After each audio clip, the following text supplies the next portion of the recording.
What's up, guys? It's Common Guys here, and today I got a video for you.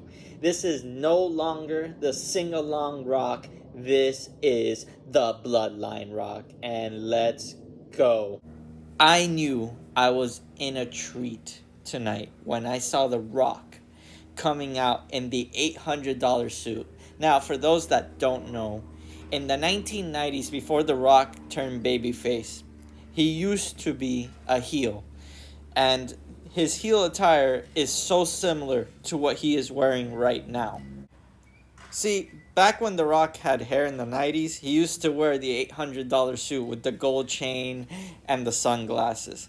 This was his heel look. This was The Rock saying that he's better than everybody, and he would insult the crowd and make everybody feel very welcomed because he would put himself over everybody else.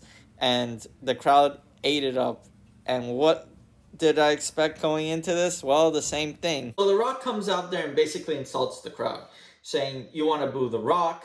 Well, The Rock is going to destroy you, which is what he did. He insulted Salt Lake City, calling them a bunch of crybabies, said that you had the best match ever in the history of WrestleMania, and you chose Cody, which already lost to Roman Reigns, that everybody's a bunch of Cody crybabies, that on top of that, nobody gets to finish the story like they want to. He said Michael Jordan destroyed the Utah Jazz.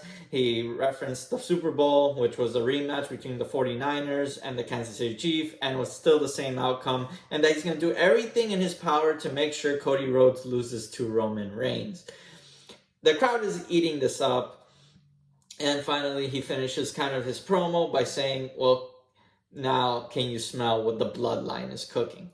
This is so Nation of Domination rock. This is so heel rock, and I'm so for this. If The Rock is going to go full on heel, he better have the $800 suit every time he comes out. This is not Hollywood rock. I've seen a lot of people say that. This is more straight up heel rock. Hollywood rock was more of a coward. Here, The Rock is being more dominant and being kind of saying, I am the leader of the Bloodline.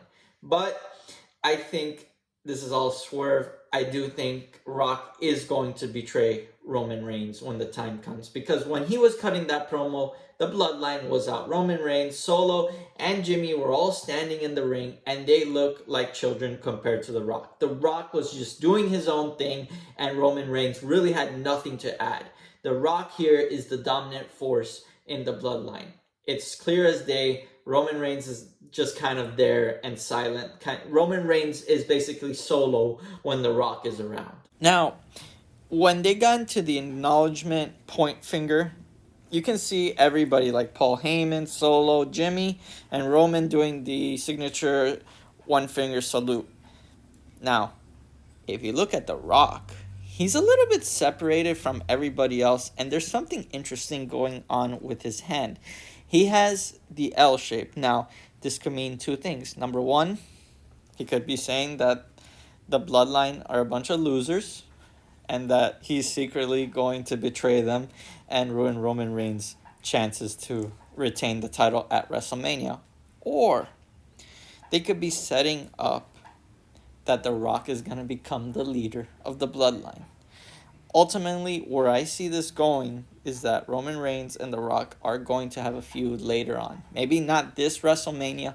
Maybe after WrestleMania is when the feud will start. Or maybe during night one is where we're going to see The Rock slowly start to turn on the Bloodline. I'm very curious to see what happens moving forward. But clearly, Rock and Roman Reigns are going to have a power struggle. Now, with everything being said, I'm very excited to see where things are going to go. One thing I did not like about The Rock's promo is that it didn't really move the story forward. I don't know how Seth and Cody are going to have that tag team match against The Rock night one. I guess it'll be developed. Also, I don't like how they're presenting Roman Reigns throughout this. Roman Reigns seems to be very quiet. I want to see a little bit more explosiveness from Roman Reigns. Kind of how like Farouk would challenge The Rock as The Rock slowly took over the Nation of Domination. I'm very curious to see how this is going to move forward. The lead up to WrestleMania still has some time, so I want to see how the tag team match is going to come about and be put together, if that's the direction they're going to go. Let me know what you think about The Rock's promo. Did you like it, or do you rather see The Rock more as a babyface? let me know in the comments down below, and can't wait for the next video as this slowly develops. See you on the next one.